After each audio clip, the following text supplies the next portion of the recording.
What is up, guys? Welcome back to the Montana Method podcast once again. As always, your host, Nelson Rodriguez Jr., author and writer of the Montana Method. On today's episode, I have the privilege of having a gentleman I have a lot of respect for, someone who I consider a mentor in many ways. He taught me a lot of very good things when I spent a few short days with him pre-pandemic. Man, it's been a while. And he shifted my life in many ways. We're going to get into how we met, some of the things I learned from him, what he's up to nowadays. And he's a very accomplished guy, speaker, another author.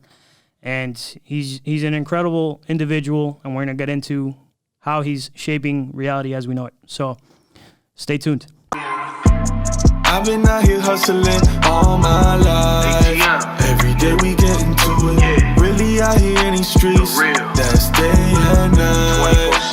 Like there's nothing to it. When I was going through it, dog, I never got your call. I never asked for nothing, no. But now I want it all. I promise I'ma do it. Came from rags to riches. Rags to riches. Came from rags to riches. Rags to riches. Came from rags. Mr. DeSanti. What's up, Nelson? Good to see you, man. Good to see you, too. Yeah. I still can't believe it's been almost 3 years. A lot's happened. January of 2020. Wow. Is that right? Okay, so man, some things have... 2.5 years. Some things have adjusted since then. Feels like a decade. Yeah, for real. For real, yeah. It's been... we got a lot to catch up on, it seems. Yeah. I mean... Pretty wild. You're having a baby. Congratulations. Thank you. Next week. Wow. Next week, my wife's giving birth to our firstborn. We're having a son. We've been trying for a long time.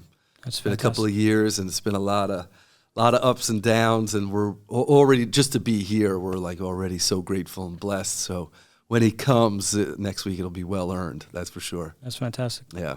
He's a Sagittarius. Oof. I guess so. I guess so. I don't know. That's a good Capricorn, Sagittarius. So We'll see. no, I think he's still on the.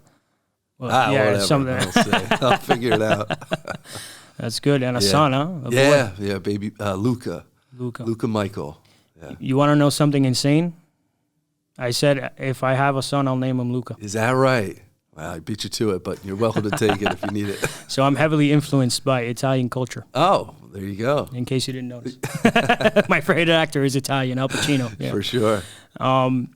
Italian American film. It's been a big influence in my life. Yeah. Yeah. I idolize the Pacinos, the De Niros, the Ray Liotta's, the Joe Pesci's. They portrayed this swagger. It wasn't being a mob boss or anything like that. It was this confidence and this assurance that I could do anything. Yeah. You know, and that was really attractive as a kid, you know, watching. And then that's how all this started. I'm telling the story of how I saw Scarface for the first time, and I saw this guy who wasn't even Cuban, and how he did such a great job. I was a kid, I didn't even know he wasn't Cuban, and he just portrayed this eminence of I am here to conquer. Yeah. You know? And it's been really cool, and I still, to this day, you know, The Sopranos, James Gandolfini. Oh man, I don't know if you know this, but The Sopranos started this craze of TV shows that yeah. It was the first one. It was incredibly influential. Incredibly. Like, all of this, like, binging on shows now, you pretty much owe that to The Sopranos. Yeah, man. For sure. Definitely. It was a cultural phenomenon in the 90s and early 2000s, man. It swept the nation. And at the time, I was living in Montana. Wow. I'm from New Jersey, living in Montana, and these people that I'm meeting from all over the country are like, is this really what it's like where you're from? I'm like in the middle of the mountains. I'm like, well, you know, I actually know that place. My friend owns this place, or my friend's father owns this place. And it swept the nation, man. It was a cultural phenomenon at the time. That's really cool, man. Yeah.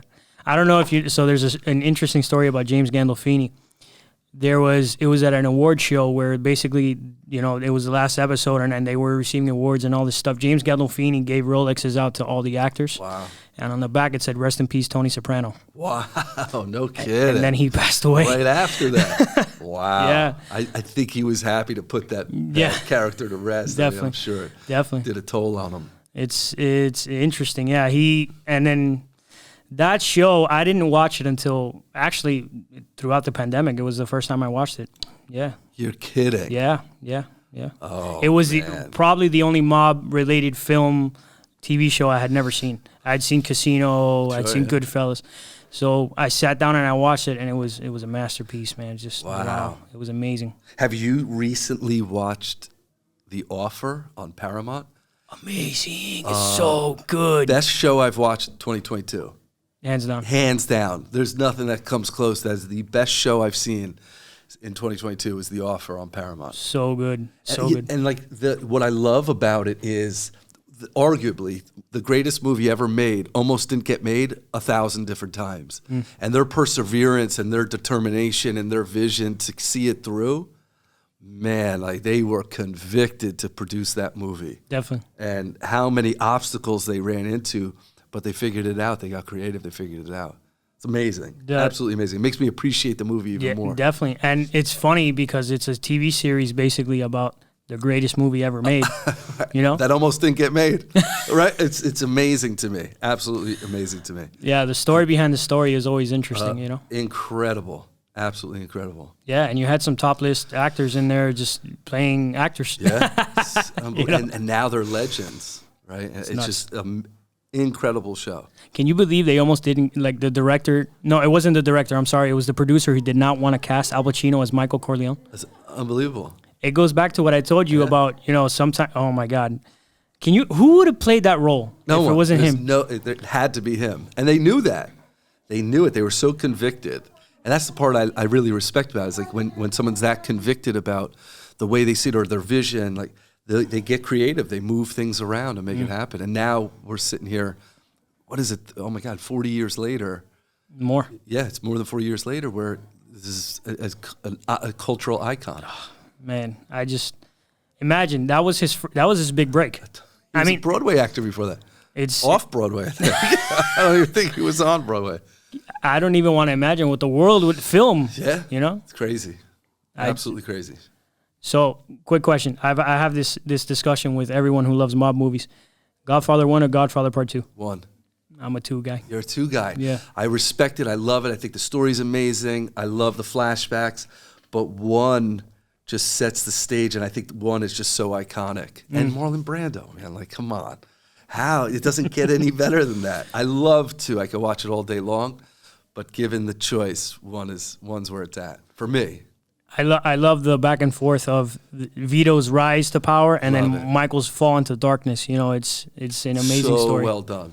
So well done. And then it doesn't hurt that part of the movie is in Havana and it's my culture digging in with the mobsters. I'm like, all right. You know? Yeah, I totally get it. Yeah, I understand. I respect it.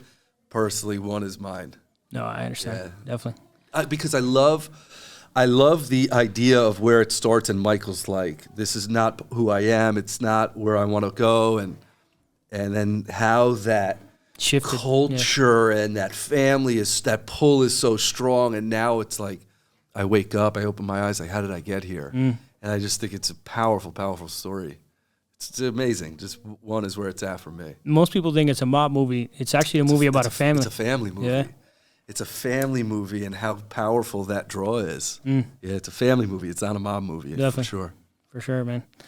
Yeah, most people, they meet me and then I explain why I like the genre and they're just flabbergasted. How could you get so much inspiration from mobsters? Right. Because I see things on a deeper level, you know.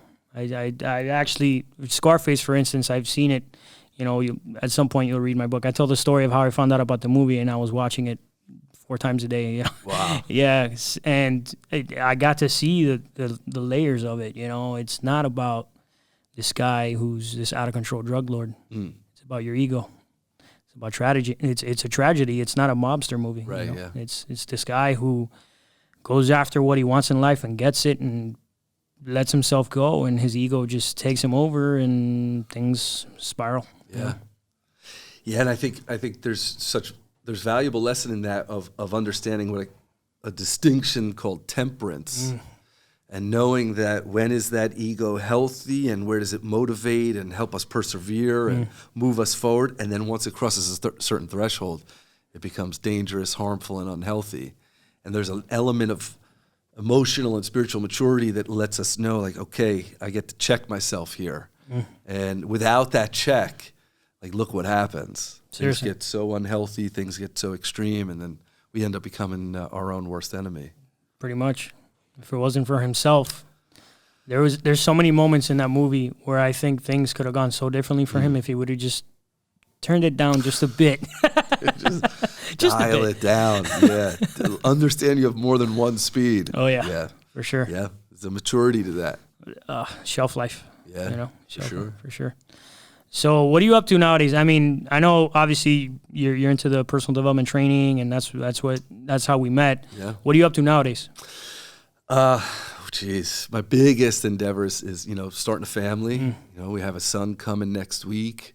Super excited about that. I'm actually, going dark in business for a couple of weeks because I want to be, I want to be present. I want to really, really take advantage. I'll only be a first-time father once. So like I'm really intentional about taking some time off. My wife's going to take 3 months off. I'm going to take close to a month off and spend as much time as I can being a present father. And then after that, developing, I have a one-on-one coaching business, author of a book called New Man Emerging. I have my retreats that I run, and in the new year, doing some more, programs and downloadable programs around relationships, around different elements of success and confidence that I'm going to start to release after I spend some time with my boy. That's amazing, man. Yeah, come the spring of next year, I'll start to dial up the business again. But right now, my biggest endeavor is staying present to being a father for the first time. So your son is literally, you're giving birth to your son, and at the same time, your life is giving birth to a new face. You know, I'm going into a whole new season of life. And I'm excited about it. I welcome it.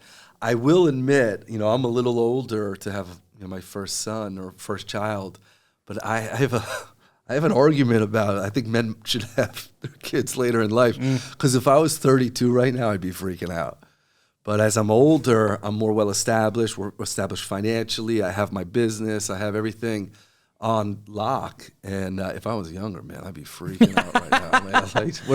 But I'm not. I understand the energy component when you're young, but I'm excited about where I'm at now and having a kid now. I recently had a realization. I read a lot. I listen to a lot of podcasts. I listen to a lot of different courses. Yeah, that's how we met. In case you don't know, this is where I met him.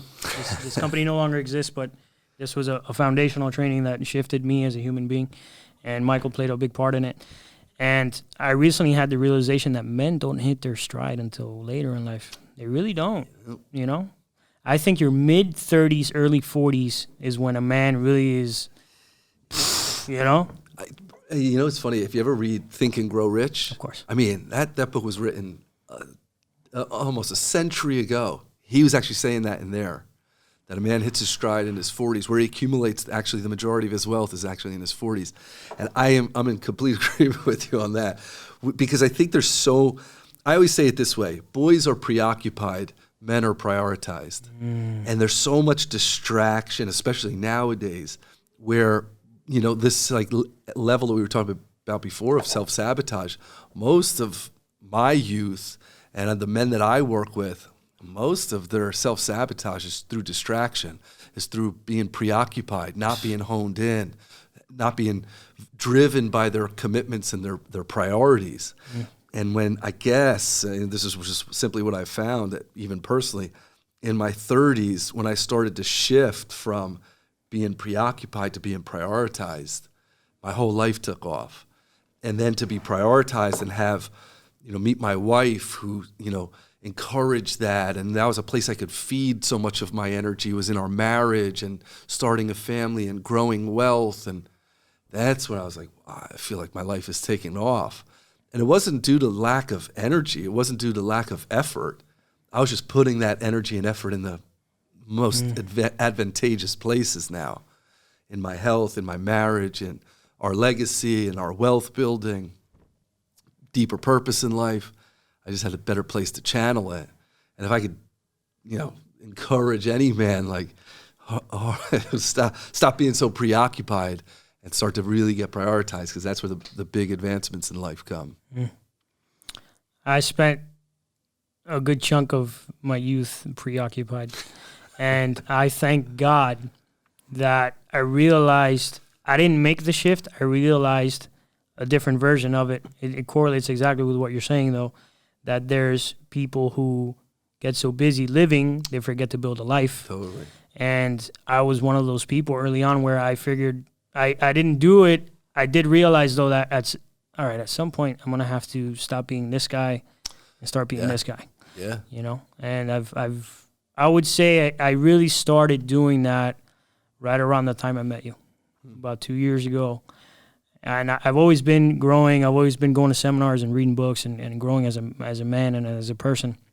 However, though, in these last 2 or 3 years, I've done some things and accomplished a couple things that I thought I never would. One of these, obviously writing a book. Yeah. And it's amazing what having priorities and keeping them present at all times. Totally. What that does for your life. Because this is the priority. If the priority is writing the book, oh, hey, you want it? No. Right. The answer is no. Right, yeah. Right? Let's go get drinks. No. Let's go No. Once this is done, it's a different story.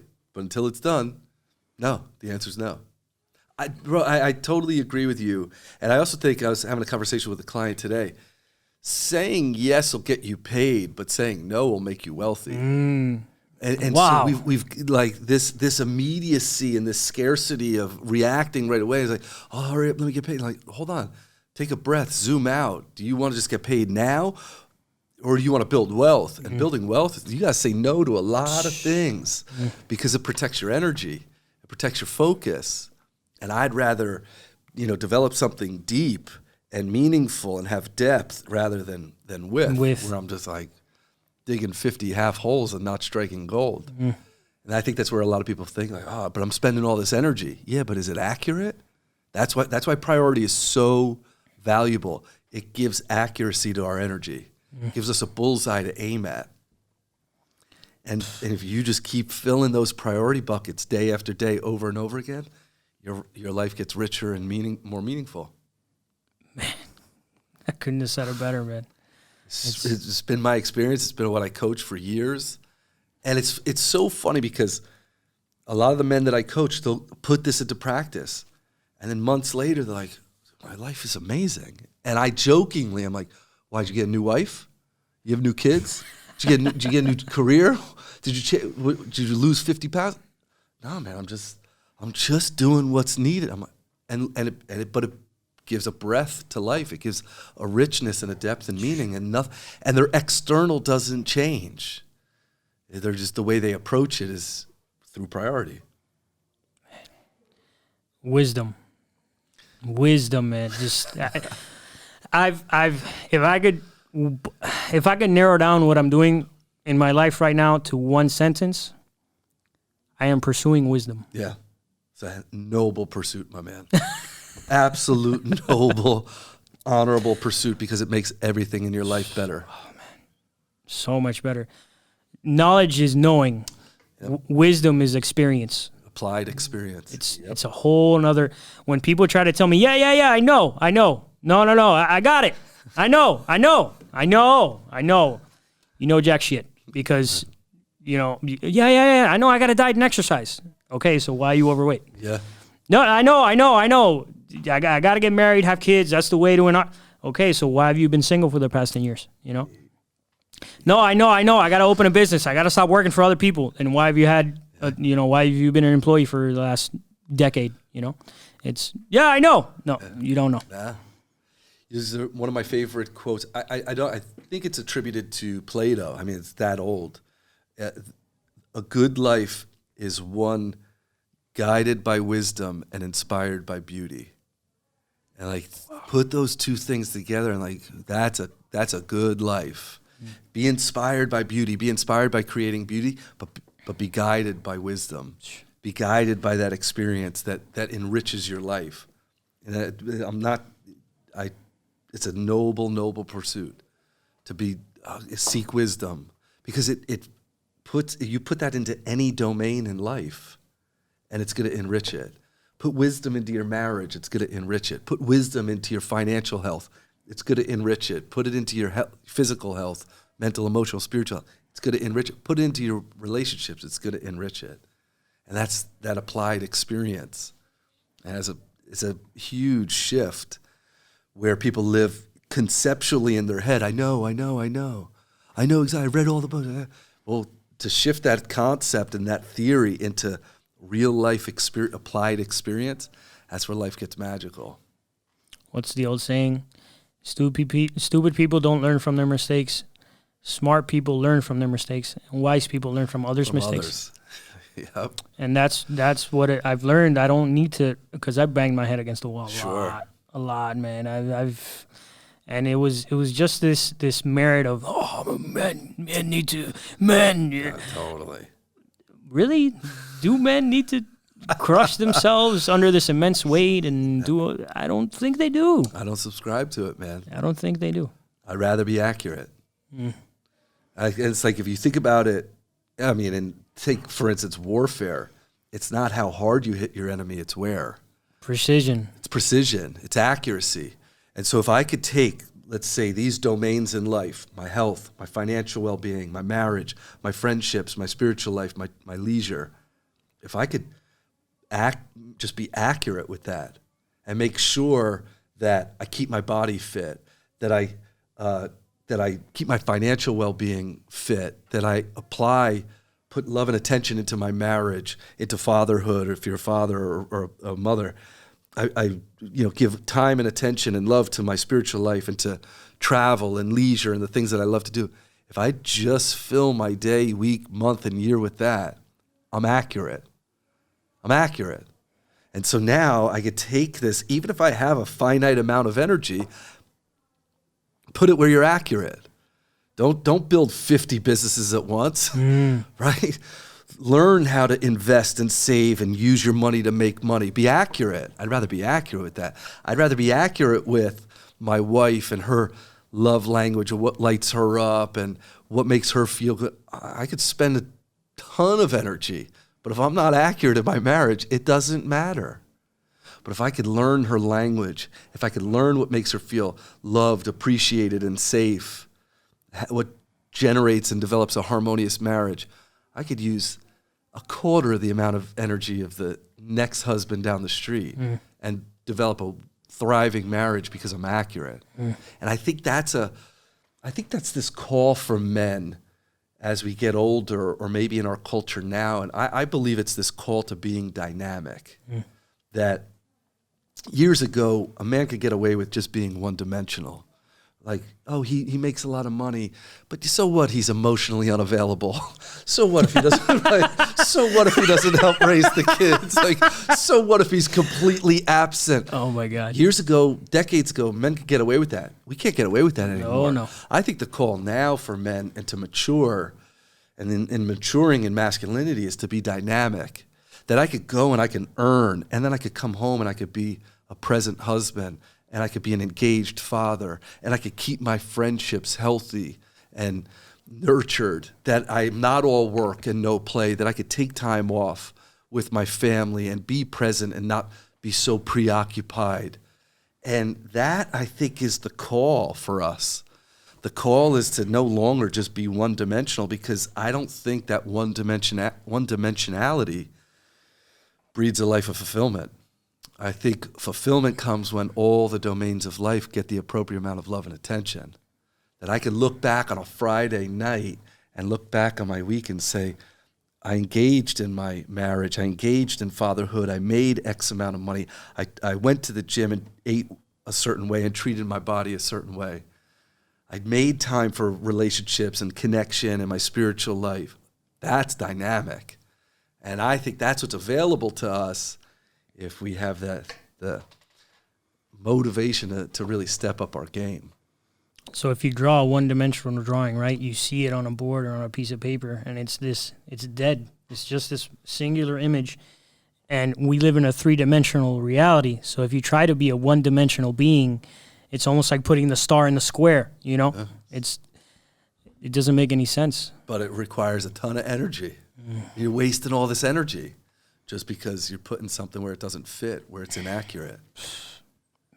But and this is, I strongly believe this is the new call, is for us to move out of that old paradigm of trying to fit that star in that square peg. To say, like, hold on, how can I now polish my emotional well-being, my emotional acuity, that I could be so present and understand, oh, this is the next move and next strategy for my financial well-being, to build future wealth and legacy that I'm protecting and serving here in my marriage and in my family, that I'm looking after my body. I'm not sacrificing my health on some pursuit of getting to some financial summit.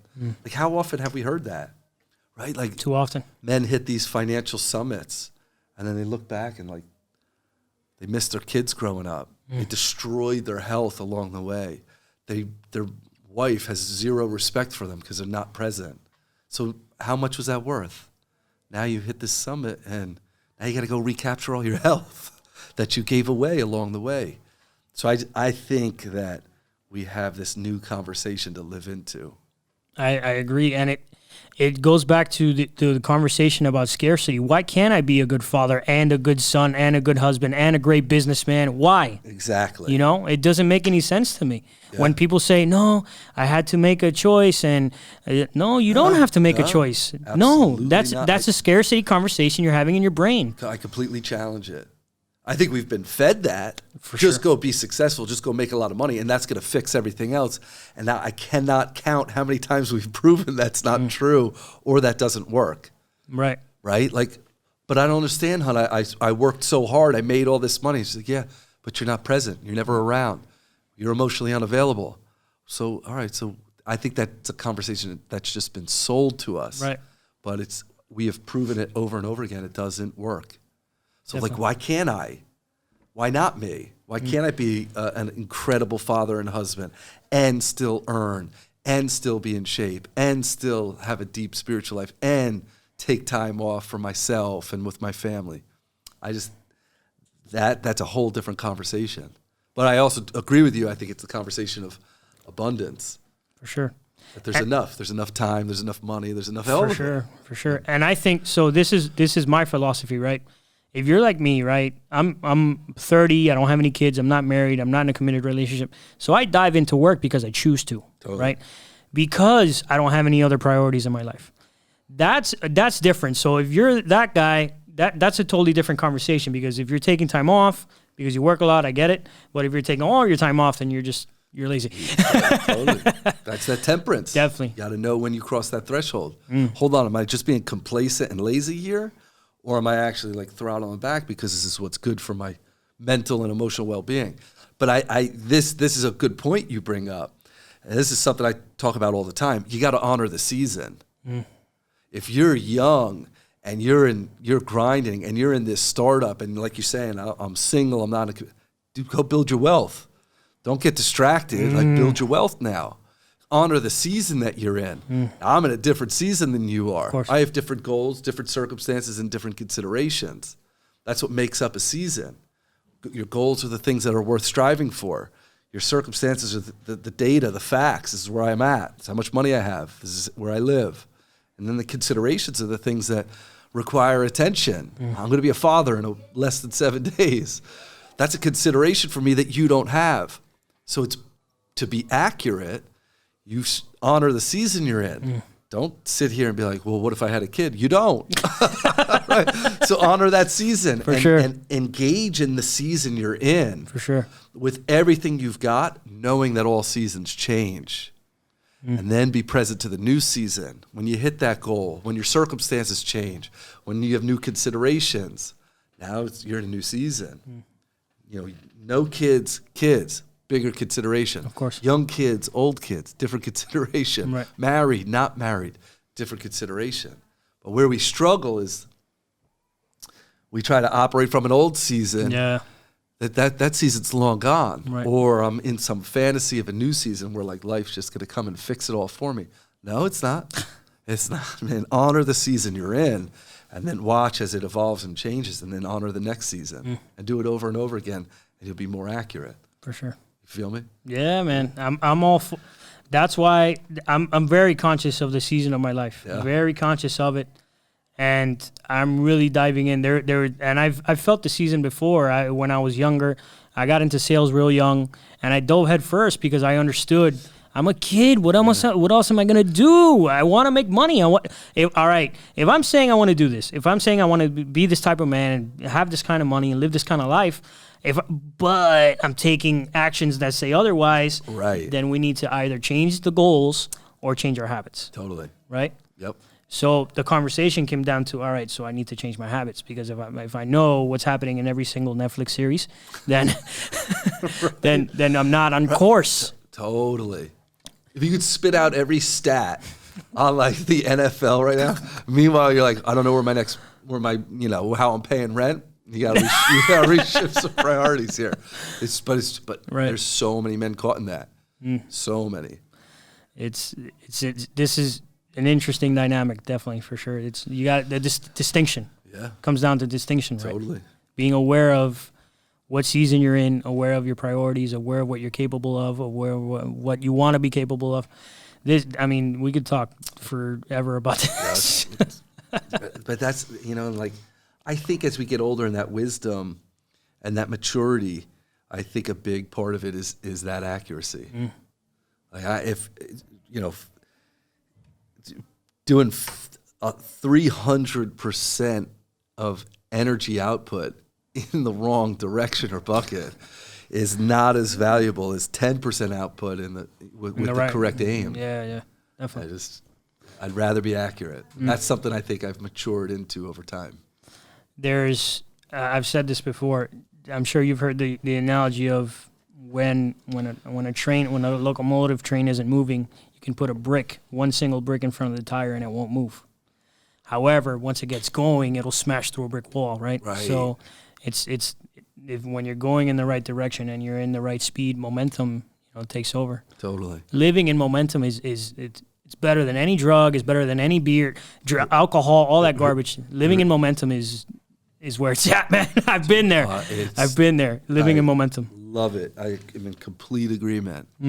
Because I think that feeling of well-constructed leverage, where I'm putting out a small amount of energy, but I'm getting a massive return, there's nothing like it, Rose. Nothing. It's so addictive, and you're like, wow, I'm just making my life easier, and then look at all this return I get. That to me that's that flow state, man. For sure.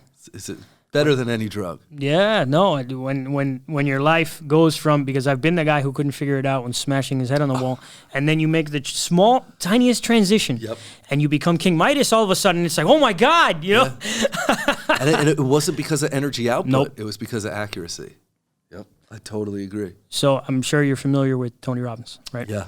Tony Robbins, I saw this video he has on YouTube from a long time ago, and I saw it live as well. He said there's a plastic surgeon he trains where he mathematically wrote down in a book how to make someone beautiful, right? So he says if there's a certain distance between your upper lip and your nose, you're gorgeous. If it's 1 millimeter more, you're normal. If it's 2 millimeters more, you're dead ugly. Wow. He trained Tiger Woods, right? So Tiger Woods has a golf swing. If you hit a golf swing in a certain angle, it's going to go 400 yards. Shift it 1 millimeter, it's going to end up in the pond. 1 millimeter, right? He says, rocket ship that goes up to the moon. If it's at a certain angle, it's going to hit the moon directly. If you shift it 1 millimeter, it's going to end up on Mars. Yeah. Small. That's it, man. People think you have to make these big. No. Make these small corrections. Small, and they make the world of a difference. I've done it. I've done it in my life. I think it's one of the biggest misconceptions to get over is that big results only come from big efforts. That's not true. Big results come from small efforts consistently executed over time. Yes. And then let it compound. And I think that's this mental trap that we get, at least young men and women get trapped in. It's like, no, it's got to be extra effort. I'm like, not necessarily. What are the little things that you're doing that guide you or aim you toward that greater goal? But also, too, what you're saying is, what are the habits and the ways you're operating that are taking you further away from it. It works both ways, and it compounds both ways. Correct. Right? So if you could just take those small little things and master the mundane and make sure that they're guided in that direction that calls to you, and make sure that those domains in life are prioritized, now just go rinse and repeat over and over again. Oh, like you would know better than me probably, like the majority of Warren Buffett's wealth is all towards the later part of his life because he just let things compound. Yep. And those little things, they add up. And our mental conclusion that big things only come from big efforts is not always accurate. It goes back to what's the old example? If you double a penny every day for 30 days, or would you take 10 grand up front or double a penny every day for 30 days? Most people, I'll take the 100 grand. Yeah. Well, you made a mistake because the penny doubled at the end of 30 days is $10 million, you know? Totally. It's crazy. I don't know if you've read The Compound Effect by Darren Hardy. No, I haven't. It's a fantastic book, and that's exactly what it talks about. It's the effect of how things compound over time. He basically says, I'll beat anybody in anything because I'll outlast them. I'll stay in the game. Right. Just stay in the game. Right. So that's you're talking to a guy that's completely shifted. I mean, people consider me extroverted and a go-getter now. I wasn't like this a long time ago. I was not. Yeah. And people don't believe me. I was a really shy kid. I didn't like people. I hated people. I was antisocial. And it took, again, just reading this book, go to this place, listen to this guy talk. And all those things put together made me now. Yeah. And it was just just putting together the pieces of the puzzle, you know? And the crazy thing is I'm not even done. That's the awesome thing. I look back and I see how far I've come, but then I look forward and it's like, man, look how much I have to go. I'm just getting started. Right? Yeah, totally. So exciting. Yeah. But that's like, oh my God, like this season's amazing. Well, guess what? The next one's even better. As you stay conscious, as you stay present, as you stay prioritized, the seasons only get better. You know, I've got a little bit of a couple of years on you, but if you stay conscious, stay present, stay prioritized, like, stay principled, the seasons only get better. They only get better. That's not a guarantee, right? Like that's actually not a guarantee because I always talk about this. Without a commitment to mastery, mediocrity will just happen. You don't have to you never have to go out of your way for mediocrity, ever. Just neglect the things that are important. Man. That's it, right? So it's not guaranteed. This incredible future is not guaranteed. Is it potential? Absolutely. However, it requires a commitment to mastery. It requires a commitment to stay in the game. It requires a commitment to stay present and principled and prioritized. But when you do that, you stay in the game. And the longer you're in the game, the greater your probability for success goes. Man. And so I'm not sitting here saying it's a guarantee. It's effort. It's accuracy. It's wisdom. It's temperance. It's priority. It's principle. But stay in the game with that and call me in a decade. Right? People overestimate what they can do in a month, but they underestimate what they can do in a year, Absolutely. 2 years, 5 years. Absolutely. You know, there's this. Have you ever read the Book of the Samurai? No. It's very good. I'll recommend it later. I'm not going to try to pronounce the author's name because it's Japanese and I'm going to butcher it. Yeah. But it's basically a samurai who kept a diary in the 1600s in feudal Japan a long time ago. And it's these small little excerpts, some are 2 pages long, some are a paragraph, and it's just these thoughts he would have. Samurais were some of the, again, I chase wisdom, right? Yeah. The wisdom in their culture is insane. Yeah. And in one of the excerpts, just to summarize it, it said, a master realizes he's never finished. There's no end. There's no I've arrived. Love it. The reason he was a master swordsman and he can beat anybody in a sword fight is because every day he practiced. Kept that beginner mind. Right? No matter how good he got. Yeah. And he did the same exercises and he practiced on the same dummy and he got on the same horse and exactly. And he was the sharpest in the country, you know? That's the philosophy that I use with a lot of my clients is master the mundane. We spend especially we were talking about being preoccupied and immature. It's because we're all constantly trying to escape the mundane. What drug, what girl, what this, what no man, master it. Master the mundane. Do the little things and do them over and over again with intention, with deliberateness, with purposefulness. And watch what starts to happen because it adjusts your aim and trajectory. You remind me of the story of the man that invented Aikido, the martial art Aikido. When he died, he insisted he was buried in his white belt. Wow. Because he always wanted to be remembered as a beginner mind. That he and here's the guy who invented it. He insisted, like, no, bury me in my white belt. Because I always want to keep that fresh beginner mind, master that mundane, to do the things that work over and over again. Because we're so distracted of, oh, what's the sexy new method? What's the sexy new this? Or what's the new shiny object? Shiny object syndrome is dangerous, man. Here's, man, like, you know what works? The classics. Yep. Perseverance, focus, commitment, dedication, patience, wisdom. That stuff was valuable 1,000 years ago. It'll be valuable 1,000 years from now. It's unchanging. Its value always remains. We live in this society where everybody is suffering from shiny object syndrome, and the TikTok and the reels and that kind of fast pace. Like, it's dangerous, and it makes you think like, oh, I have this great idea tomorrow. Oh, I got another one, and I got another one. And they call me in 5 years and like, what have you advanced? Nothing. I have all these great ideas though. Great. Ideas don't get you paid. What's funny is there's this new expression I heard. You talk about like all this technology and how fast things are. We as humans have a primitive biology with medieval institutions and godlike technology. So try to make sense of that soup that we swim in all day long. Like, that's crazy. And we wonder like why we're confused and distracted and overwhelmed and stressed out, and our cortisol and stress levels are so high, is because our bodies have not evolved to handle this onslaught and speed of information and idea and creativity. Because, okay, I have this great idea. Well, yeah, if you don't execute on it, it's just going to remain an idea.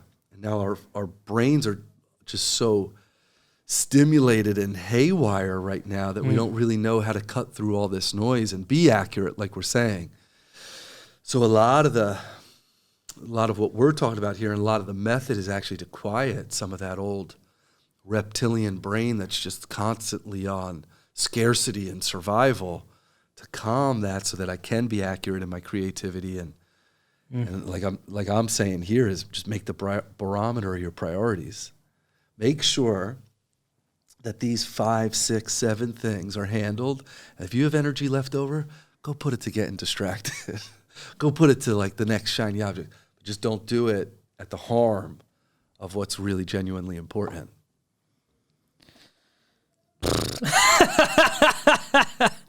I mean, it's crazy. I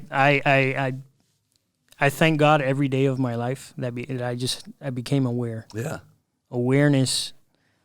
Just being aware of these things, and being aware of wanting wisdom, and being aware of the season. Yeah. Awareness is basically what sums up my book. If I had to pick one word, it's just I wrote this book for people who just know they want something in life and really haven't even tried to get there because they feel this overwhelming feeling of, I'm never going to get that or whatever. So I talk about in chapter 2, I talk about something called the Pathfinder's Pyramid. So in stage 1, you're talking about someone who's surviving. So it's stage 1 is survival. They're worried about where food's going to come from. They're worried about the gas. They're worried about the light bill. They're worried about just surviving, right? Getting food, hand to mouth, that kind of stuff. And that phase is great because you learn how to hustle and you learn how to persevere and endure trying times, which you need those things. However, you don't need to do that your entire life. Not forever. Just don't do that forever. Yes. Exactly. Recognize the season. Yeah. Definitely recognize the season. Totally. And then when someone typically evolves from that, they move on to distracted. Priorities, right? Yeah. So when you're distracted, you think you've arrived because now you're making a little more money and you're going to all the nightclubs and you're going on all the vacations and you're going to all the concerts. Yeah. And all of a sudden you're, woo! It's exciting. However, there's no substance. Yeah, no depth. None. Mm-hmm. And then you realize that and you move into phase 3, which is searching. Oh. And in searching, you're like, all right, I don't know what it is. I know it's not this. And then you ask the right questions. What do I want? Where do I want to go? And then, if you're lucky, you get to purpose, which is stage 4. And I would say it sounds arrogant of me to say I'm living in purpose, right? However, I am. Yeah. I really am. And I know those stages because I've personally been through them. Sure. And to go from to see the Nelson that was in phase 1 to phase 4, I feel like I'm talking about a past life. I totally relate. Yeah, because I talk about that. I'm like, who would ever do that? Oh wait, that was me. Yeah, right. It's like I'm talking about like a movie character. Seriously. That I barely can even relate to anymore. But it was me. But it was me at a certain level, like you said, of awareness or a certain level of consciousness. But then you it's like seeing the magic trick of your life, right? Like, okay, so I'm wowed and fooled and amazed by this magic trick over and over and over again. Well, then I get another angle, and then I see how the magician's doing it. I can never unsee that. I can never go back to being wowed or fooled by that trick again. And I think now it's like, okay, so with this level of consciousness, this level of awareness, how do I use that now to go propel, like you're saying, into that next phase, that next level, that next plateau? And I strongly encourage that it's not going to be easy, but it is going to be worth it. Boy, right? Like it's worth it, just moving from stage to stage. And I unfortunately, a lot of people don't get out of stage 1. Yeah. But if you're genuine and sincere and really willing, right, to grow and be humble and stay principled and prioritize, like there's a future of abundance just waiting for all of us. Life, like I said, man, life in momentum is exciting. Yeah, it sure is. It's not even a destination. It's just seeing the progress. Sure. No, I get it. It's being buried in your white belt. It's awesome. You know what's crazy? You know how I end the introduction of my book? Welcome to White Belt Day. Oh, is that right? Look, there you go. It's like the last sentence I write. Well, welcome to White Belt Day. I call the Montana method my kung fu. It's my way of life. And I hope that to pass it on, you know? It's cool that, man, everything always comes full circle, let me tell you. For sure. I told you it always works out. That's why I don't plan anything, right? Yeah. Indeed. It's amazing. I mean, if I could keep going forever. It's a very inspiring topic, and if I could show one person in this conversation, and one person, man, woman, I don't care who it is, one person can shift their perspective, because it's all about how you see things, right? If one person shifts their perspective because of this conversation, I think that I've done my job. You know, it's indeed. It's a noble pursuit. Thank you. You know, to make impact, to be purposeful, to live on purpose is a noble pursuit, and I think that's the call. And you're being an example of that. Well done, man. All this from getting inspired from Scarface, huh?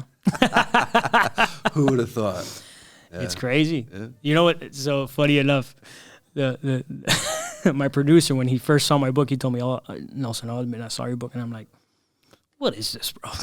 What is this guy who thinks he's Scarface?" And then I started talking to you and seeing your podcast, and it was nuts, you know, to take this and give life to it and take it on a totally different path than what most people would think, and it's really cool. I'm constantly looking for ways to inspire myself and inspire others. I mean, you ooze of inspiration, Michael. I appreciate it. No, listen, keep doing what you're doing. Do it until the day you die. I will. You're gonna affect a lot of good lives in a positive way. I mean, just like you did to mine. You know, I didn't spend much time with you. What was it? A few hours for 3 days, and it was a big shift just from seeing. Man, I'll never forget. You remember? You probably don't even remember this. The last day I was working with you, you had a lady, I don't know if she was high or what happened, where you were training, and in the middle of your training, she just gets up on stage and grabs the microphone. I remember. And you didn't react to it. It was one of those, that's a master. I was like, wow. He didn't react. He just stepped aside. He let her do her thing. Security took her away. And you went right back to it. Yeah. You did something, and It made so much sense. All of us were saying it. One girl stood up and said, "Man, you did something none of us do. You moved on. You moved on. Right. You moved on." Right. Because that happens to all of us in life. Yeah. Literally, we get slapped in the face, we get interrupted, we get disrespected. And instead of moving on, Just move on. Yeah. you carry it and it becomes this unbearable weight, and you want to be listen, the weight of the world. And that was cool. Yeah. And wow. You got to be telling, this has got to be almost 3 years ago, right? Yeah. So I haven't thought of that since, which is so funny because you just brought it up. Talk about moving on, huh? Oh my God, talk about moving on. But I now that you're bringing it up, I totally remember. And I remember there was another woman that stood up after that, right? Yeah. And she grabbed the microphone. That's what she said. She's like, if that happened to me, I'd be going over that for a decade. And I was like, no, we're moving on. There's other things to cover here. And I think it's a big tenet of not only maturity, but of success. This is something I use all the time. In business, in marriage, in health, or getting derailed, whatever it is, don't make little things big. And don't make big things small. Wow. And if you think about our marriages and our relationships and the amount of arguments are just making little things big. Don't make the little things big. I know how simple that sounds. I know how it's like, no, that can't be true. No, that's it. Don't make little things big. Don't make big things small. Like priority. Those are big things. Your marriage, your relationships, your health, your financial well-being. These are big things. Give them love and attention. And don't make the little things big because you're going to waste a ton of energy. And all that energy you could go and move on and go and produce and go and be impactful and go and be purposeful. You can't do that if you're holding on to the old rung. That moment's past. We get to move on. If you need to examine it and really work through a lot of that old emotion and some of that old trauma, absolutely do it. But do it in such a way where I get to move on. I tell that story. You're in that my training where I tell that story about one of the children's books I wrote called "Drop the Banana." Right? I tell this story all the time about like when I was in 4th grade, my teacher taught our class how to catch a monkey, and in 4th grade I was so blown away by this. I was like, "You got to be kidding me!" Years later, 2 decades later, I'm in southern India in the middle of nowhere, and I see these monkeys. They're all over this town, and I'm there for a little while, and I've become friendly with a local. And I asked this local, "Is my understanding of how to catch a monkey correct?" And I explained it to him. He's like, "Yeah, that's exactly how we do it. How do you know that?" And what they do is, I just remembered this story from when I was a kid. They take a box, a 6-sided box, and they carve a small hole into it. And they tie that box to a pole or a tree. And in that small hole, they put a banana. The hole is big enough that a monkey with his empty hand could get into the box. But the hole's too small that once the monkey grabs the banana, he can't get its hand out. There's no trap, there's no trigger, there's no switch, there's no lock. The monkey doesn't realize he's trapping himself. And in order to be free, all he's got to do is let go, drop the banana. There's a whole jungle of bananas out there. And we laugh at the monkey. We're like, "Oh, this monkey's such a..." But we're the same way. "Oh, no, you don't understand. I'm right about this, and this is the way that..." No, man, just let it go. Let it go. Drop the banana. Move on. You got a whole jungle of abundance and bananas and success and depth and meaning and purpose in life. What do I got to do? Just drop the banana, bro. Just let it go. Just move on. And when you move on, you start to see like, "Oh, look at all this possibility that's ahead of me. Look at all this opportunity." But you got to drop the banana first. You got to let that go. You got to move on. Let's just move on because look at all what's available. I tell people all the time, there's no proof that the past happened. Zero proof. Zero. And it didn't happen the way that you think it happened. It happened that way from the perspective you're holding. That's it. Shift your perspective and shift your life. No doubt about it. Because you think this is the way it happened. No, that's how you think it happened. That's how you think it happened. You know what's an interesting perspective is now that I'm going to become a father, no children have ever had the same parents. Wow. Think of it this way. I'm the youngest of 3 boys. Right. My parents, when they had my oldest, freaked out. They had no idea what they were doing, right? They were economically, they were struggling.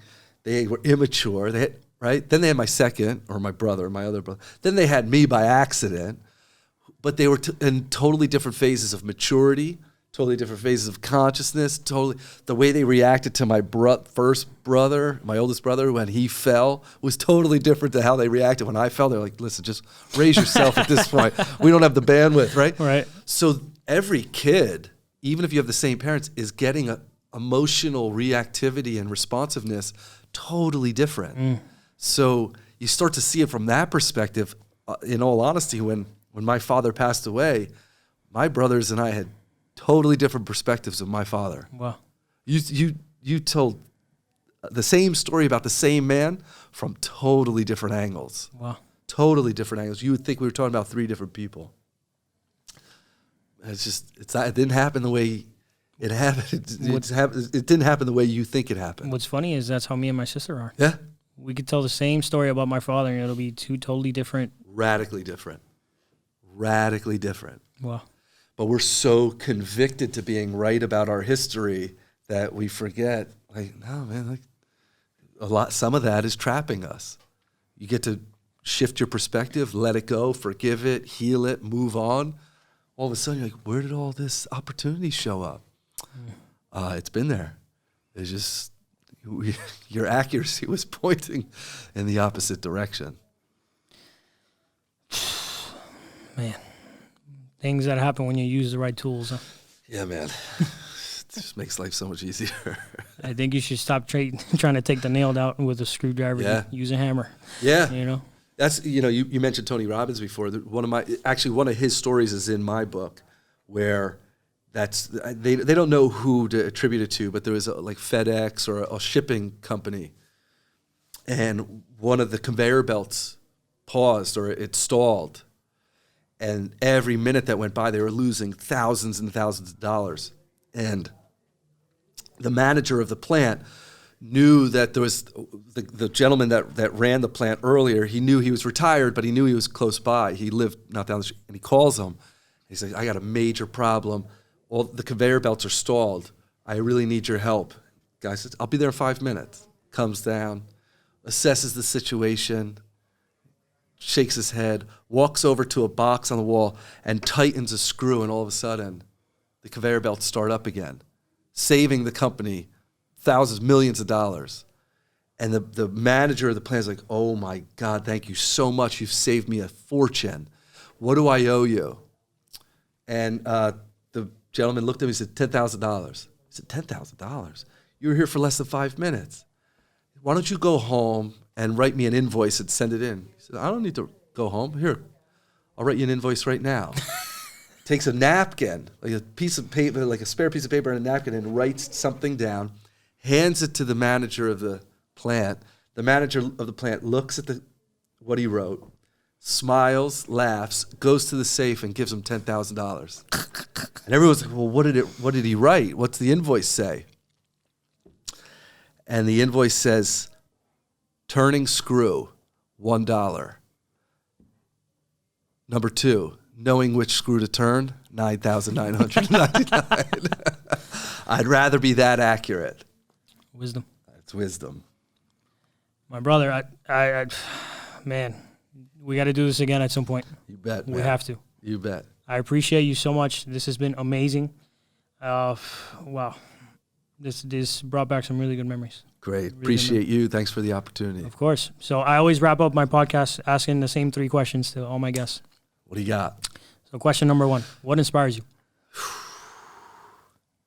Love, beauty, wisdom, compassion, and my wife. Who is all the above? Who is all of the above wrapped up into one human. Yes. That's awesome, man. Yeah. God bless her. God bless your newborn son. Thank you. Of course. Question number 2. What's your dream? To heal, inspire, and live a good life. It's a dream, man. Just live it. Live That's it the well. dream. Yeah. I think you're doing it. I do pinch myself every day, so I'm going to keep doing it. Question number 3. What's next for you? Fatherhood. It's been a long journey. It's been an intentional journey. There's been a lot of ups and downs, and to be where we are right now is already a miracle. So fatherhood's what's next. It's amazing. Yes. Michael, thank you so much for being here. How can people connect with you? You could find me on michaeldesanti.com. You can find me on Instagram, Mike_DeSanti, and Facebook, Michael DeSanti. And so all my offerings are on my website and on my social media. And here goes, man. That's where everyone can find me. Where can people buy your book? Amazon. New Man Emerging, Michael DeSanti, and that's on Amazon. Awesome. Yeah. We got to do this again. You bet, man. Thank you for coming. I Thank appreciate you. Appreciate you, man. All righty, guys. So that's another episode of the Montana Method Podcast with Nelson Rodriguez Jr. I never fail to surprise or provide value. I hope. So thank you again for watching. See you on the next one. As always, you know me. Push it to the limit. The world is yours. And if you're not chasing a dream, life is meaningless, guys. To the next one. I've been out here hustling all my life. Every day we get into it. Really out here in these streets. That's day and night. Like there's nothing to it. When I was going through it, dog, I never got your call. I never asked for nothing, no. But now I want it all. I promise I'ma do it. Came from rags to riches. Rags to riches. Came from rags to riches. Rags to riches. Came from rags.